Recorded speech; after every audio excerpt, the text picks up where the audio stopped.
새벽 4시 30분, 67세 영호 할아버지가 갑자기 쓰러졌습니다. 왼쪽 팔다리에 힘이 빠지고 말도 제대로 나오지 않았어요.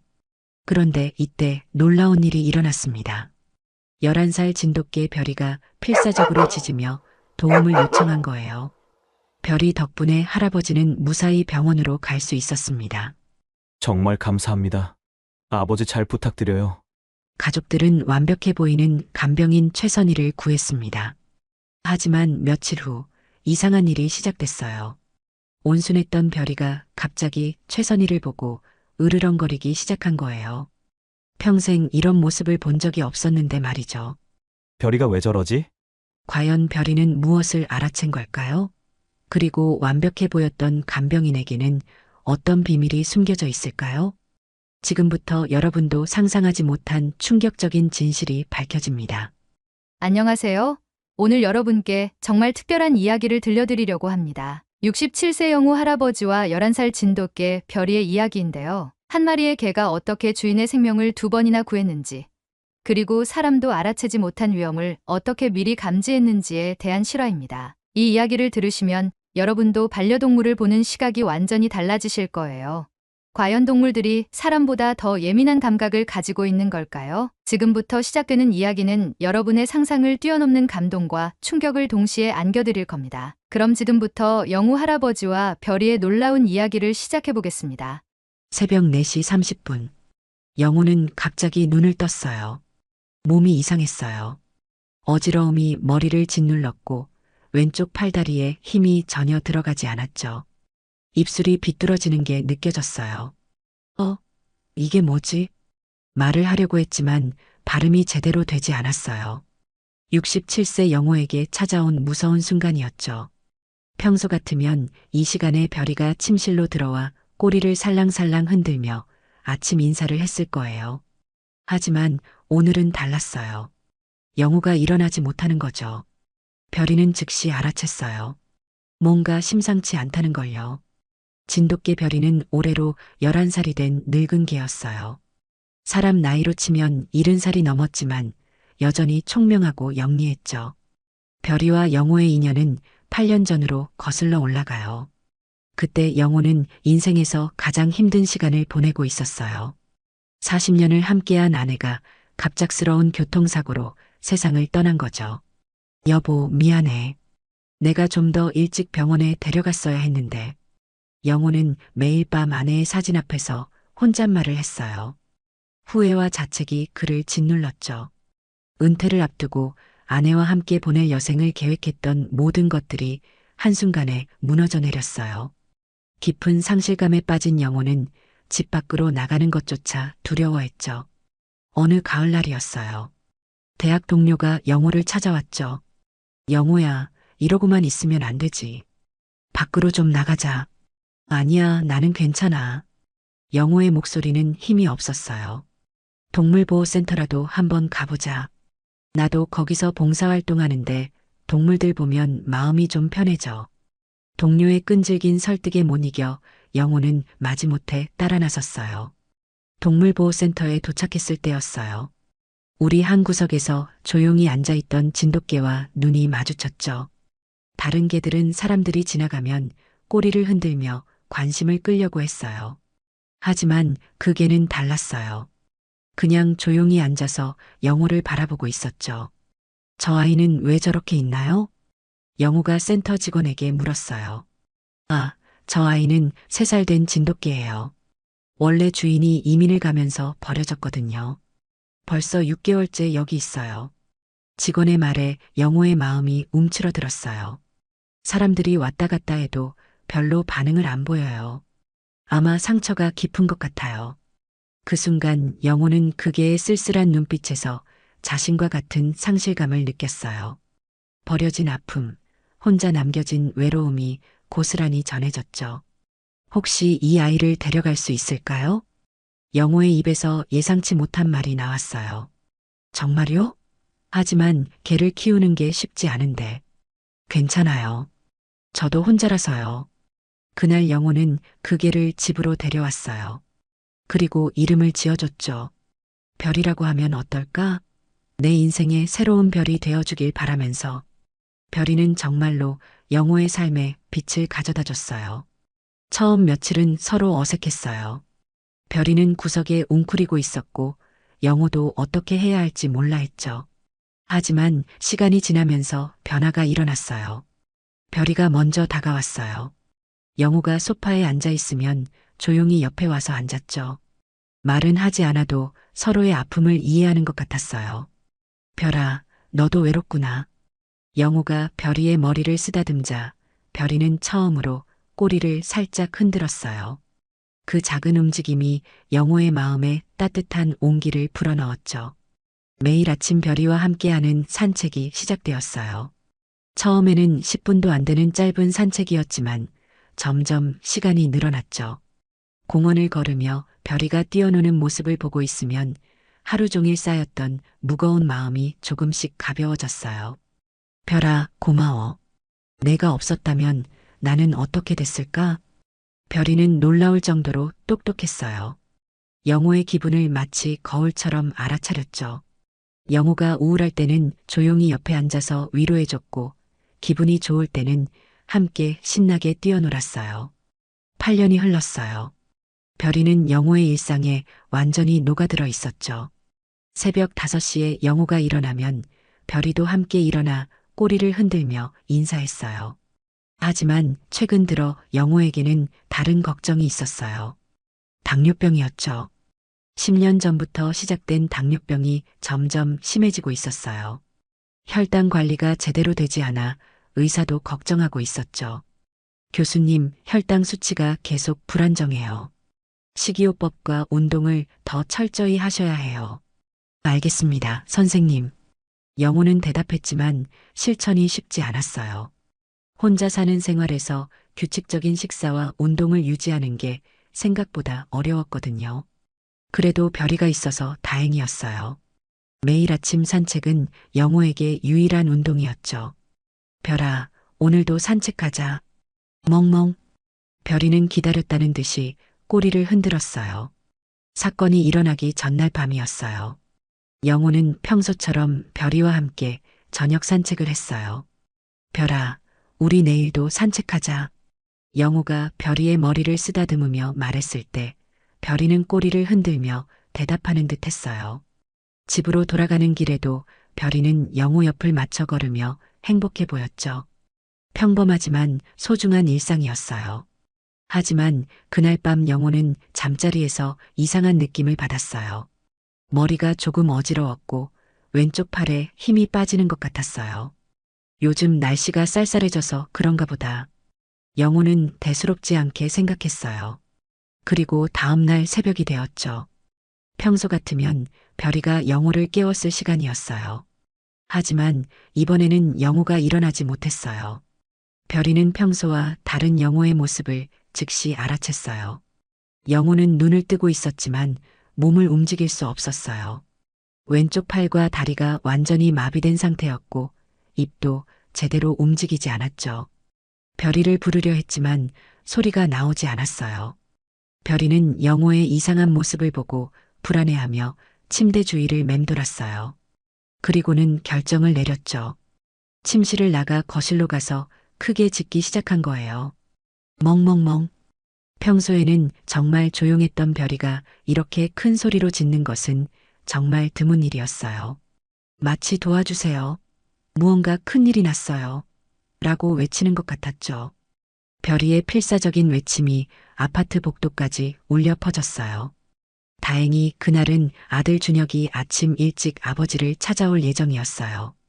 별이의 이상한 울음소리를 들은 준혁은 뭔가 잘못되었다는 걸 직감했어요. 별이가 왜 저래? 급히 현관문을 열고 들어온 준혁 앞에서 별이는 더욱 급하게 짖으며 침실 쪽을 향해 뛰어갔어요. 마치 빨리 와서 봐요. 라고 말하는 것 같았죠. 그리고 준혁은 침대에서 움직이지 못하는 아버지를 발견했어요. 아버지. 준혁의 놀란 외침과 함께 별이의 기적적인 구조작전이 성공한 순간이었어요. 만약 별이가 없었다면 영호는 그대로 쓰러져 있었을지도 몰라요.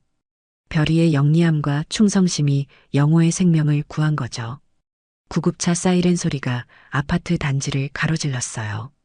준혁은 아버지가 실려가는 모습을 보며 온몸이 떨렸죠. 별이는 구급차까지 따라오려고 했지만 준혁이 간신히 말렸어요. 별아, 집에서 기다려. 아버지 곧 돌아오실 거야. 별이의 눈빛이 애절했어요. 꼬리는 완전히 축 늘어져 있었죠. 병원 응급실은 긴장감으로 가득했어요. 환자분 나이가 어떻게 되세요? 의사가 물었어요. 67세입니다. 당뇨병을 10년째 앓고 있어요. 준혁의 목소리가 떨렸어요. 의사는 심각한 표정으로 고개를 끄덕였어요. CT 촬영 결과를 보니 당뇨병성 뇌졸중이에요. 혈관이 막혀서 뇌의 일부가 손상되었어요. 준혁의 머릿속이 하얗게 변했어요. 그럼 아버지는 어떻게 되는 건가요? 다행히 골든타임을 놓치지 않아서 생명에는 지장이 없어요. 하지만 왼쪽 반신마비와 언어장애가 남을 것 같아요. 의사의 말에 준혁의 가슴이 철렁 내려앉았어요. 회복 가능성은 어떤가요? 환자분 나이를 고려할 때 완전한 회복은 어려워요. 하지만 꾸준한 재활치료를 받으면 어느 정도 일상생활은 가능할 거예요. 그날부터 영호의 한 달간 입원 생활이 시작되었어요. 준혁과 아내 미나는 매일 병원을 오갔어요. 하지만 가장 힘들어하는 건 별이었죠. 영호가 없는 집에서 별이는 매일 현관문만 바라보고 있었어요. 밥도 제대로 먹지 않았고 좋아하던 산책도 예전처럼 신나하지 않았어요. 별이가 너무 우울해해요. 아버지가 보고 싶은가 봐요. 미나가 안타까워하며 말했어요. 나도 걱정이에요. 별이가 이렇게 예민한 건 처음 봐요. 준혁도 별이를 달래려고 했지만 쉽지 않았어요. 한편 병원에서는 퇴원 후 계획을 세워야 했어요. 간병인을 구해야 할 것 같아요. 담당 간호사가 조심스럽게 말했어요. 24시간 돌봄이 필요한 상태거든요. 가족분들만으로는 힘들 거예요. 준혁의 머릿속이 복잡해졌어요. 그와 미나 모두 직장이 있어서 24시간 돌봄은 현실적으로 불가능했어요. 어떤 간병인을 구해야 할까요? 뇌졸중 환자는 특별한 케어가 필요해요. 경험이 많은 전문 간병인을 찾으시는 게 좋을 것 같아요. 간병인 찾기는 생각보다 어려웠어요. 준혁은 인터넷을 뒤지고 병원 게시판을 살펴보고 지인들에게 추천을 받았어요. 하지만 마음에 드는 사람을 찾기가 쉽지 않았죠. 경력은 좋은데 뭔가 믿음이 안 가요. 이 사람은 너무 비싸고요. 준혁과 미나는 며칠 동안 고민했어요. 그러던 중 준혁의 대학 선배 김대리가 연락을 해왔어요. 준혁아, 혹시 간병인 찾고 있다고 했지? 네, 선배. 아직 못 구했어요. 우리 할머니를 돌봐주셨던 분이 있는데 정말 훌륭하셨어. 최선이라는 분인데 한번 연락해 볼래? 준혁의 눈이 반짝였어요. 정말요? 그럼 연락처 좀 알려주세요. 직접 경험해 본 사람의 추천이라면 믿을 만했어요. 다음날 준혁은 최선희에게 전화를 걸었어요. 안녕하세요. 김 대리님 소개로 연락드렸습니다. 전화 너머로 따뜻한 목소리가 들려왔어요. 아, 김 대리님 소개시군요. 환자분 상태부터 자세히 말씀해 주시겠어요? 최선희의 첫인상은 정말 좋았어요. 환자에 대해 묻는 질문들도 매우 전문적이었죠. 먼저 환자분을 직접 뵙고 상태를 확인해야겠어요. 내일 병원에 찾아가도 될까요? 그렇게 해주시면 정말 감사하겠습니다. 다음날 오후 2시 최선희가 병원을 찾아왔어요. 52세의 최선희는 단정한 차림새에 온화한 미소를 지고 있었어요. 첫인상부터 정말 믿음직해 보였죠. 안녕하세요, 최선희입니다. 환자분께 인사드려도 될까요? 최선희는 정중하게 인사한 후 곧바로 영호에게 관심을 보였어요. 교수님, 안녕하세요. 앞으로 교수님을 돌봐드릴 최선희입니다. 영호를 처음 본 최선희의 반응도 매우 전문적이었어요. 혈압을 재고 맥박을 확인하고 마비된 부위의 상태를 살펴보는 모습이 정말 숙련되어 보였어요. 중풍 후 3주 정도 지나신 상태네요. 재활치료를 꾸준히 받으시면 많이 좋아지실 거예요. 최선희의 설명은 구체적이고 희망적이었어요. 제가 지금까지 돌본 환자분들 중에 교수님 정도 상태에서 많이 회복되신 분들이 계세요. 그녀의 말에 준혁과 미나는 큰 희망을 느꼈어요. 최선희는 영호의 일상생활에 대해서도 자세히 물어봤어요. 평소에 어떤 음식을 좋아하셨나요? 알레르기가 있으신 약물은 없나요? 복용하고 계신 약은 어떤 것들인가요? 하나하나 꼼꼼히 메모하는 모습에서 정성스러운 마음이 느껴졌어요. 그리고 별이에 대해서도 관심을 보였어요. 혹시 집에 반려동물이 있나요? 네, 별이라는 진돗개가 있어요. 아버지가 정말 아끼는 아이예요. 준혁이 대답하자 최선희는 미소를 지었어요. 그럼 저도 별이와 친해져야겠네요. 환자분이 사랑하는 것들을 같이 사랑해드려야 진정한 간병이죠. 이 말에 준혁은 최선희가 정말 마음씨 좋은 사람이라고 확신했어요. 급여 조건도 합리적이었어요. 한 달에 400만 원이면 될 것 같습니다. 다만 한 달에 이틀 정도는 개인적인 용무로 잠깐 외출할 수 있으면 좋겠어요. 다른 간병인들보다 오히려 저렴한 가격이었어요. 실력에 비해 너무 적게 받으시는 거 아닌가요? 준혁이 묻자 최선희는 환한 미소를 지었어요. 저는 일을 좋아해서 하는 거라 돈이 목적이 아니에요. 환자분이 좋아지시는 모습을 보는 게 가장 큰 보람이거든요. 계약은 그 자리에서 바로 성사되었어요. 그럼 교수님 퇴원하시는 대로 바로 시작하겠습니다. 정말 감사합니다. 아버지 잘 부탁드려요. 준혁의 목소리에는 안도감이 묻어 있었어요. 퇴원 날이 왔어요. 영호가 휠체어를 타고 집에 돌아왔을 때 별이의 반응은 정말 감동적이었어요. 한 달 만에 주인을 다시 본 별이는 꼬리를 미친 듯이 흔들며 영호에게 달려왔어요. 휠체어라는 낯선 물체에도 개의치 않고 영호 곁으로 가서 그의 손을 계속 갖춰줬어요.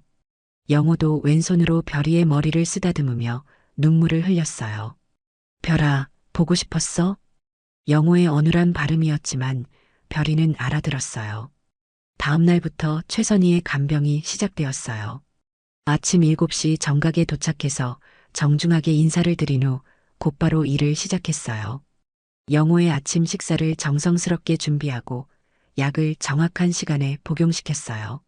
물리치료 마사지도 전문적으로 해줬고 영호의 기분을 좋게 해주려고 이런저런 이야기도 들려줬어요. 오늘 날씨가 정말 좋네요. 창문 좀 열어드릴까요? 최선희는 항상 영호의 의사를 먼저 물어봤어요. 별이도 며칠이 지나자 최선희에게 익숙해진 것 같았어요. 최선희가 영호를 돌보는 동안 옆에서 조용히 지켜보거나 가끔은 최선희 곁에 가서 쓰다듬어 달라고 하기도 했어요. 별이가 저를 정말 좋아하네요. 정말 똑똑한 아이예요. 최선희 별이를 예뻐하는 모습에 영호도 흐뭇해했어요. 일주일이 지나자 준혁 가족 모두가 최선희에게 완전히 만족하고 있었어요. 아버지가 이렇게 좋아하시는 걸 보니까 제가 다 기뻐요. 준혁이 최선희에게 감사 인사를 하자 최선희는 겸손하게 대답했어요. 저야말로 좋은 가족분들을 만나서 감사해요. 앞으로도 더 열심히 돌봐드릴게요. 모든 것이 완벽해 보였어요. 하지만 최선희가 간병을 시작한 지 2주째 되는 날 이상한 일이 일어났어요. 그날 아침 최선희가 평소처럼 출근했을 때 별이가 갑자기 낮게 으르렁거리는 소리를 냈어요. 지금까지 한 번도 본 적 없는 별이의 모습이었어요. 별이는 현관에서 최선희를 바라보며 경계하는 자세를 취하고 있었어요. 털이 약간 곤두서 있었고 평소와는 완전히 다른 모습이었죠. 별이가 왜 그러지? 준혁이 출근 준비를 하다가 별이의 이상한 소리를 들었어요. 최선희는 당황한 기색 없이 웃으며 말했어요. 괜찮아요. 아마 제가 오늘 새로운 샴푸를 써서 그런가 봐요. 강아지들은 냄새에 민감하다고 하잖아요. 그럴듯한 설명이었지만 별이의 반응은 계속되었어요. 최선희가 영호의 방으로 들어가려 할 때마다 별이는 그 앞을 가로막으며 으르렁거렸어요. 평생 이런 모습을 본 적이 없었던 준혁은 당황스러웠어요. 뭔가 이상한 일이 시작되고 있었어요. 별이의 이상한 행동이 시작된 지 일주일이 지났어요. 하지만 상황은 전혀 나아지지 않았어요. 오히려 더욱 심해졌죠. 매일 아침 최선희가 출근할 때마다 별이는 으르렁거리며 경계했어요. 평소 온순했던 별이의 모습을 찾아볼 수 없었죠. 별이가 정말 이상해요. 준혁이 미나에게 말했어요. 그동안 최선희 선생님을 좋아했는데 갑자기 왜 이러는지 모르겠어요. 더 이상한 건 영호의 상태였어요. 처음 몇 주 동안은 눈에 띄게 좋아지는 것 같았는데 최근 들어서는 오히려 더 무기력해지는 것 같았어요. 어느 날 아침 준혁이 아버지께 인사를 드리러 갔을 때 영호의 상태가 평소보다 훨씬 무기력해 보였어요. 눈빛이 흐릿했고 준혁이 말을 걸어도 반응이 느렸어요. 아버지, 괜찮으세요? 준혁이 걱정스럽게 물었지만 영호는 제대로 반응하지 못했어요. 최선희 선생님, 아버지 상태가 좀 이상한 것 같은데요? 준혁이 최선희에게 말하자 최선희는 차분하게 대답했어요. 어젯밤에 잠을 잘 못 주무셔서 그런 것 같아요. 나이 드신 분들은 수면 패턴이 불규칙해질 수 있거든요. 그럴듯한 설명이었지만 준혁의 마음은 편하지 않았어요. 며칠 후 더욱 이상한 일이 발생했어요. 준혁이 저녁에 집에 돌아왔을 때 이상한 냄새를 맡았어요. 뭔가 약품 같은 냄새였는데 평소에는 맡을 수 없었던 냄새였죠. 이 냄새가 뭐지? 준혁이 최선희에게 물어보자 최선희는 웃으며 답했어요. 아, 오늘 소독약으로 청소를 해서 그래요. 환자분 건강을 위해서는 청결이 가장 중요하거든요. 하지만 별이의 반응은 달랐어요. 그 냄새가 나는 곳 근처에는 절대 가지 않으려 했고 계속해서 불안해하는 모습을 보였어요. 별이가 왜 저러지? 준혁의 마음속에 불안감이 스며들었어요. 결정적인 순간은 며칠 후 찾아왔어요. 그날 아침 별이가 갑자기 최선희의 가방 쪽으로 달려갔어요. 그리고는 가방 주변을 빙빙 돌며 계속해서 냄새를 맡았어요. 마치 가방에서 뭔가 이상한 냄새가 난다는 듯이 행동했죠. 보기야, 그러면 안 돼. 준혁이 별이를 제지하려 했지만 별이는 멈추지 않았어요. 별이는 가방에 코를 바짝 대고 킁킁거리며 냄새를 맡더니 갑자기 뒤로 물러서며 더욱 격렬하게 짖기 시작했어요. 멍멍멍. 별이의 짖는 소리에는 명백한 경고의 의미가 담겨 있었어요. 별이가 제 가방을 이상하게 생각하나 봐요. 혹시 다른 환자분 냄새가 묻어 있어서 그런가? 최선희가 가방을 재빨리 들어올리며 변명했어요. 하지만 그 순간 준혁은 최선희의 표정에서 순간적으로 스치는 당황을 포착했어요. 그때 준혁은 확신했어요. 분명히 최선희가 뭔가 잘못된 일을 하고 있었고 별이가 그것을 미리 알아챈 거라고요. 하지만 정확히 무엇을 했는지 알아내려면 확실한 증거가 필요했어요. 그날 밤 준혁은 잠을 이루지 못했어요. 별이의 이상한 행동, 아버지의 상태 변화, 그리고 오늘 본 최선희의 당황한 표정까지 모든 것이 우연의 일치일 수도 있지만 뭔가 석연치 않은 부분들이 있었어요. 혹시 별이가 사람이 알아차리지 못하는 뭔가를 감지하고 있는 건 아닐까? 준혁은 별이의 직감을 믿어봐야 하는 건 아닌지 진지하게 고민하기 시작했어요. 다음 날 준혁은 중대한 결정을 내렸어요. CCTV를 설치해서 진실을 밝혀내기로 한 거예요. 여보, 나 전자상가 좀 다녀올게. 왜요? CCTV 하나 사려고. 아버지 방에 설치할 거야. 미나의 눈이 커졌어요. 혹시 최선희 선생님을 의심하는 거예요? 확실하지는 않아. 하지만 별이가 계속 경고하고 있잖아. 한번 확인해 보고 싶어? 준혁은 24시간 녹화가 가능하고 화질이 선명한 초소형 CCTV를 구입했어요. 집으로 돌아온 준혁은 아버지께 상황을 설명했어요. 아버지, 최선희 선생님이 뭔가 이상한 것 같아요. 별이도 계속 경고하고 있고요. 그래서 며칠 동안 몰래 녹화를 해보려고 해요. 영호는 고개를 끄덕이며 동의한다는 표현을 했어요. 그도 최근 들어 몸 상태가 이상하다는 것을 느끼고 있었거든요. 준혁은 CCTV를 아버지 방 책장 위 시계 뒤편에 숨겨 설치했어요. 이제 모든 게 녹화될 거예요. 이틀 후 준혁이 CCTV 영상을 확인했을 때 그가 본 것은 평생 잊을 수 없는 충격적인 장면들이었어요. 최선희는 처음에는 평범하게 영호를 돌봤어요. 하지만 30분 정도 지나자 그녀의 태도가 완전히 바뀌었어요. 주변을 둘러보며 아무도 없다는 것을 확인한 후 최선희는 가방에서 작은 약병을 꺼냈어요. 그리고 영호의 물컵에 약물을 몇 방울 떨어뜨렸어요. 별이는 즉시 이 모습을 보고 짖기 시작했지만 최선희는 신경 쓰지 않았어요. 시끄러운 개 같으니라고. 최선희가 별이를 향해 차가운 시선을 보냈어요. 평소의 온화한 모습은 완전히 사라지고 날카롭고 음침한 표정이었어요. 자꾸 방해만 하고 정말 없어졌으면 좋겠어. 준혁은 모니터를 바라보며 온몸이 떨렸어요. 최선희는 영호에게 약물이 들어간 물을 마시게 했어요. 교수님, 목이 마르시죠? 물 좀 드세요. 영호는 의심 없이 물을 마셨고 10분도 지나지 않아 눈빛이 흐려지기 시작했어요. 영호가 의식을 잃자 최선희의 행동은 더욱 충격적이 되었어요. 그녀는 영호의 팔을 꼬집고 다리를 꺾고 심지어 뺨을 때리기까지 했어요. 별이는 최선희의 학대를 막으려고 필사적으로 달려들었지만 최선희는 별이를 발로 차버렸어요. 꺼져. 정말 거슬려 죽겠어. 별이가 벽에 부딪혀 찍 소리를 내며 쓰러졌지만 최선희는 전혀 개의치 않았어요. 이런 악마 같은 여자가. 준혁은 분노로 온몸이 떨렸어요. 학대가 끝나자 최선희는 영호의 서랍을 뒤지기 시작했어요. 서랍을 하나씩 열어보며 귀중품을 찾고 있었어요. 돈이 어디 있지? 분명히 현금을 어딘가에 숨겨둔 게 있을 텐데. 그녀는 영호의 지갑에서 현금을 꺼내고 서랍에서 발견한 금반지도 가져갔어요. 가장 충격적인 것은 그 다음이었어요. 최선희가 또 다른 약병을 꺼내더니 영호의 팔에 주사를 놓기 시작한 거예요. 정말 끈질긴 개네. 다음에는 너부터 처리해야겠어. 최선희가 바닥에 쓰러진 별이를 노려보며 위협적으로 말했어요.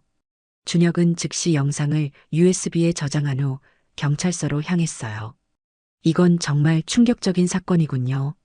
즉시 수사에 착수하겠습니다. 담당 형사는 영상을 보고 난 후 심각한 표정을 지었어요. 혹시 최선이라는 사람에 대해 더 조사해 주실 수 있나요? 저희 아버지만 피해를 당한 건 아닐 것 같아서요. 일주일 후 경찰에서 연락이 왔어요. 준혁 씨, 최선희에 대한 조사 결과가 나왔는데 정말 심각합니다. 경찰서로 와서 자세한 내용을 들어보시죠. 최선희는 지난 12년간 최소 20명의 환자를 대상으로 범죄를 저질렀어요. 그녀는 환자를 두 그룹으로 나누어 분류했어요. 회복 가능성이 없는 환자들에게는 정성껏 간병을 해주면서 평판을 쌓았고 회복 가능성이 있는 환자들에게는 의도적으로 약물을 투여하고 학대를 가해서 상태를 악화시켰어요. 만약 별이가 없었다면 최선희는 계속 천사 같은 간병인으로 살면서 더 많은 피해자를 만들어냈을 거예요. 형사의 말에 준혁은 별이에 대한 고마움이 밀려왔어요. 별이가 정말 많은 사람들을 구해준 영웅이에요. 최선희가 체포된 그날 밤 집에는 오랜만에 평화가 찾아왔어요. 가장 먼저 눈에 띄는 변화는 별이었어요. 그동안 최선희를 경계하느라 긴장하고 있던 별이가 다시 예전의 온순하고 평화로운 모습으로 돌아왔어요. 영호 곁에서 편안하게 누워있고 준혁이 와도 반갑게 꼬리를 흔들었어요. 별아, 이제 안전해. 준혁이 별이를 쓰다듬자 별이는 만족스럽게 눈을 감았어요. 영호의 상태도 놀랍도록 빠르게 회복되기 시작했어요. 최선희가 투여했던 약물의 효과가 사라지면서 의식이 점점 더 또렷해졌어요. 하지만 새로운 간병인을 구하는 일은 쉽지 않았어요. 어떻게 다시 간병인을 믿고 맡길 수 있을까요? 미나가 걱정스럽게 말했어요. 최선희처럼 완벽해 보이던 사람도 그런 짓을 했는데 준혁의 마음도 무거웠어요. 최선희 사건 때문에 간병인에 대한 불신이 생긴 거죠. 이번에는 더욱 신중하게 접근해야겠어요. 준혁은 이번에는 다른 방법을 택했어요. 우선 대형 병원에서 직접 추천받은 간병인만 면접을 보기로 했어요. 그리고 반드시 여러 명의 추천서를 확인하고 이전 환자 가족들과 직접 통화해서 확인하기로 했어요. 하지만 가장 중요한 것은 따로 있었어요. 이번에는 별이가 어떻게 반응하는지 꼼꼼히 살펴볼 거예요. 준혁이 단호하게 말했어요. 별이가 경계하는 사람은 뽑지 않을 거예요. 며칠 후 첫 번째 간병인 후보가 왔어요. 50대 중반의 여성으로 경력도 좋고 인상도 좋았어요. 하지만 별이의 반응이 미묘했어요. 특별히 경계하지는 않았지만 그렇다고 반가워하지도 않았어요. 준혁은 그 간병인을 정중히 돌려보냈어요. 두 번째 후보는 40대 후반의 남성 간병인이었어요. 뇌졸중 환자 전문이라고 했지만 별이가 으르렁거리며 경계했어요. 별이가 저런 반응을 보이는 건 이유가 있을 거예요. 준혁은 이번에도 그 간병인을 정중히 돌려보냈어요. 세 번째로 온 사람은 58세의 유진이라는 여성이었어요. 첫인상부터 정말 따뜻하고 자연스러웠어요. 안녕하세요. 환자분은 어디 계신가요? 유진이 정중하게 인사하며 곧바로 영호에게 관심을 보였어요. 그때였어요. 놀랍게도 별이가 유진에게 꼬리를 흔들며 다가갔어요. 최선희 사건 이후 처음으로 보이는 반응이었어요. 준혁과 미나의 얼굴에 안도의 표정이 스쳤어요. 어머, 정말 예쁜 강아지네요. 이름이 뭐예요? 유진이 별이를 부드럽게 쓰다듬자 별이도 편안해하는 모습을 보였어요. 영호도 유진에 대해 좋은 반응을 보였어요. 유진이 영호의 상태를 확인하는 동안 영호는 편안한 표정을 지었어요. 교수님, 많이 힘드셨죠? 제가 잘 돌봐드릴게요. 유진의 목소리에는 진심이 담겨 있었어요. 별이가 저렇게 좋아하는 걸 보니 선생님은 믿을 만한 분인 것 같네요. 준혁이 안도하며 말했어요. 별이의 판단을 믿기로 한 우리 가족의 선택이었거든요. 유진은 최선희와는 완전히 달랐어요. 모든 일을 투명하게 보고했고 환자의 상태 변화를 정확히 설명해줬어요. 오늘 교수님이 재활 운동을 40분 하셨는데 평소보다 의욕적이셨어요. 왼팔 움직임도 조금 좋아지신 것 같고요. 가장 중요한 것은 영호의 상태가 눈에 띄게 좋아지기 시작했다는 점이었어요. 유진이 온 지 일주일 만에 영호는 혼자서 앉아 있을 수 있게 되었어요. 2주 후에는 더욱 놀라운 일이 일어났어요. 간단한 단어를 말할 수 있게 된 거예요. 별이. 영호가 처음으로 별이의 이름을 불렀을 때 온 가족이 눈물을 흘렸어요. 별이는 영호의 회복 과정을 곁에서 지켜보며 마치 자신의 일처럼 기뻐했어요. 영호가 재활 운동을 할 때면 옆에서 응원하는 듯 꼬리를 흔들었고 영호가 말을 할 때면 고개를 갸우뚱하며 열심히 들었어요. 한 달 후 영호는 지팡이를 짚고 몇 걸음 걸을 수 있게 되었어요. 그날 영호가 별이를 부르며 손을 내밀었을 때 별이는 조심스럽게 다가가서 영호의 손을 하차 주었어요. 별아, 고마워. 영호의 떨리는 목소리에 모든 사람이 감동했어요. 2달 후에는 더욱 놀라운 일이 벌어졌어요. 영호가 별이와 함께 집 근처 공원까지 산책을 갈 수 있게 된 거예요. 휠체어를 타고 가긴 했지만 15분 정도 야외 공기를 마시며 별이와 함께 시간을 보낼 수 있었어요. 아버지가 이렇게 좋아지실 줄 몰랐어요. 준혁이 감격스럽게 말했어요. 정말 기적 같아요. 의사도 영호의 회복 속도에 놀라워했어요. 원래 이 정도 뇌졸중 환자분은 회복이 쉽지 않은데 정말 의지가 강하시고 좋은 환경에서 치료받고 계시는 것 같네요. 유진도 영호의 회복에 큰 기쁨을 느꼈어요. 교수님의 회복 의지가 정말 대단하세요. 그리고 별이가 많은 도움을 주고 있어요. 유진은 별이의 역할도 인정해줬어요. 6개월 후 영호는 지팡이를 짚고 혼자서도 집안을 다닐 수 있게 되었어요. 그리고 별이와 함께 매일 30분씩 공원 산책을 할 수 있을 정도로 회복되었어요. 별아, 산책하자. 영호가 말하면 별이는 즉시 꼬리를 흔들며 목줄을 물어왔어요. 어느 따뜻한 봄날이었어요. 영호와 별이가 함께 공원에서 벤치에 앉아 있을 때였죠. 벚꽃이 만개한 아름다운 날이었어요. 별아, 내가 나를 구해준 거야. 영호가 별이의 머리를 쓰다듬으며 말했어요. 정말 고마워. 별이는 영호의 무릎에 머리를 기대며 만족스러운 표정을 지었어요. 마치 당연한 일을 했을 뿐이에요라고 말하는 것 같았어요. 주변을 지나가는 사람들은 할아버지와 강아지의 평화로운 모습을 보며 미소를 지었어요. 저녁에 집으로 돌아온 영호는 가족들에게 말했어요. 별이가 없었다면 나는 지금 어떻게 됐을까? 영호의 목소리가 떨렸어요. 정말 생각만 해도 무서워. 준혁도 고개를 끄덕였어요. 별이가 우리 가족의 영웅이에요. 고맙다, 별아. 그날 밤 영호는 별이에게 특별한 간식을 주었어요. 별이는 맛있게 간식을 먹은 후 영호 침대 옆에서 편안하게 잠들었어요. 모든 것이 평범하지만 소중한 일상으로 돌아왔어요. 영호의 건강한 회복, 가족들의 화목한 모습, 그리고 별이의 밝은 모습까지. 최선이라는 악마 같은 존재가 가져다준 위기를 극복하고 가족들은 더욱 끈끈해졌어요. 별이는 이제 단순한 반려동물이 아니라 가족을 구한 영웅으로 인정받았어요. 1년 후 영호는 지팡이 없이도 짧은 거리는 걸을 수 있게 되었어요. 말도 이전보다 훨씬 명확해졌고 때로는 유머까지 섞어가며 대화를 나눴어요. 별아, 너 덕분에 내가 이렇게 건강해졌어. 멍멍. 별이가 기쁜 듯 짖었어요. 앞으로도 우리 함께 오래오래 살자. 영호의 말에 별이는 더욱 신나게 꼬리를 흔들었어요.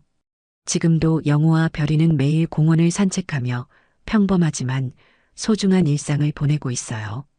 때로는 가장 작은 존재가 가장 큰 기적을 만들어낸다는 것을, 그리고 진정한 사랑과 충성심은 모든 시련을 이겨낼 수 있다는 것을 별이가 증명해 보였어요. 별이는 앞으로도 계속 영호 곁에서 충실한 동반자로 함께할 거예요. 그들의 아름다운 우정은 계속될 거예요. 오늘 이야기는 여기까지입니다. 별이와 영호 할아버지의 이야기를 통해 우리는 정말 많은 것을 느낄 수 있었습니다. 때로는 가장 작은 존재가 가장 큰 기적을 만들어낸다는 것, 그리고 진정한 사랑과 충성심은 어떤 시련도 이겨낼 수 있다는 것을 보여줬어요. 또한 우리가 믿고 있던 것들이 항상 옳지만은 않다는 것도 깨달았습니다. 완벽해 보였던 간병인의 진짜 모습을 사람보다 동물이 먼저 알아챘잖아요.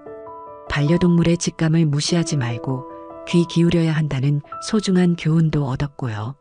무엇보다 가족의 소중함과 서로를 지키려는 마음이 얼마나 큰 힘이 되는지 느꼈습니다. 별이의 용기와 영호 할아버지의 회복 의지, 그리고 가족들의 사랑이 모두 합쳐져서 이런 감동적인 결과를 만들어낸 거죠. 영상이 마음에 드셨다면 좋아요와 구독, 그리고 다른 분들과 함께 이 영상을 공유해 주세요.